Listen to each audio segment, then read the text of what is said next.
informasi terakhir, supir mungkin mengalami ngantuk, jadi kelalaian, jadi keluar jalur.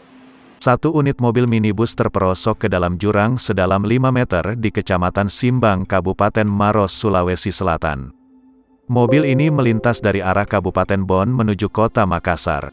Dengan menggunakan tali seling, petugas pemadam kebakaran mengevakuasi mobil yang masuk ke jurang sedalam 5 meter di Jalan Poros, Maros, Makassar.